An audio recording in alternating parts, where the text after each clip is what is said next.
Have you seen the stock market lately? It's, up and down. And with the way things are, many are looking to alternative investments to try and maximize returns. But do they belong in your portfolio if you're closing in on retirement? It's a good question. Joining us, Gary Mattson, Taylor Steward, the part of the family at Mattson Financial Services. That's a firm that's been helping people retire successfully right here in West Michigan for decades. You can also catch them on their popular radio show called Money Mentors.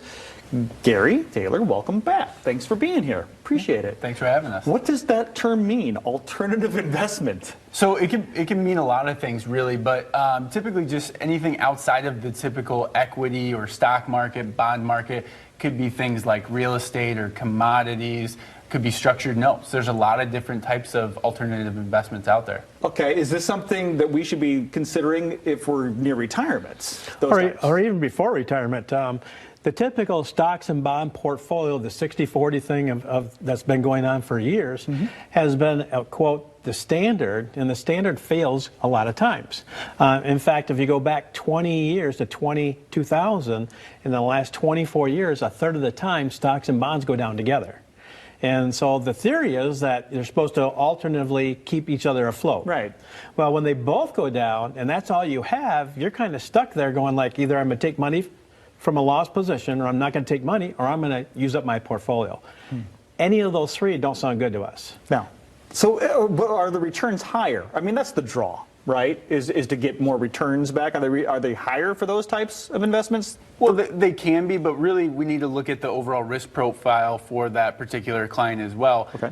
Anything that you invest in is going to have risk, right? So we need to measure that risk versus reward. And it may not have a higher return, but it may have a higher annualized yield or something to help, kind of combat some volatility in the markets or times of high inflationary periods to make sure that that client's still getting that yield off of their portfolio.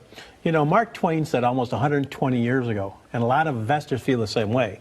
I am more concerned on the return of my assets than the return on my assets. In other words, I don't want to lose number one, and then I want to make money. And so what alternative assets let us do is that allows us to use them.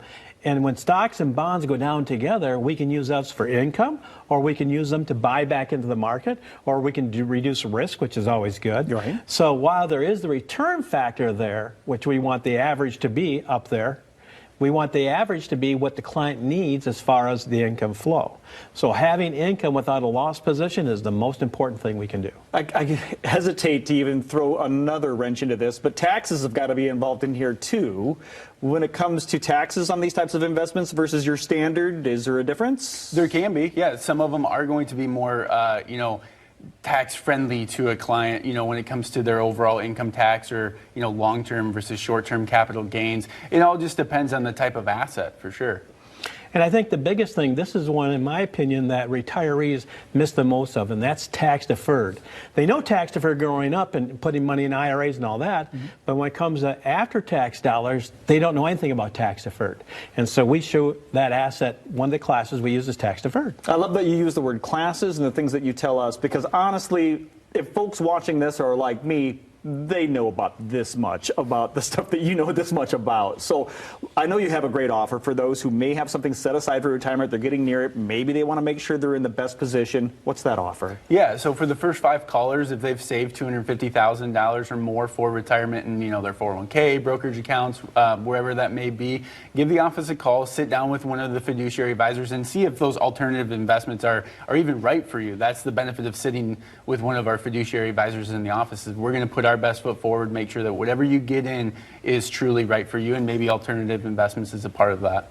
I love how you guys have all the options covered, and you use the word fiduciary, which is a key word, which means they're legally obligated to put your needs before theirs, and it's a pretty great offer. Thank you so much. Appreciate it. If you want more information for you at home to take advantage, there it is on your screen. There's a big 800 number from Mattson Financial. If you're in or near retirement, Gary, Taylor, the rest of the team, they want to sit down with you personally to customize an enhanced retirement plan just for you. A comprehensive plan that includes a look at your investments, even those alternative investments, your income sources, taxes, and so much more to help get you to and through that retirement you deserve.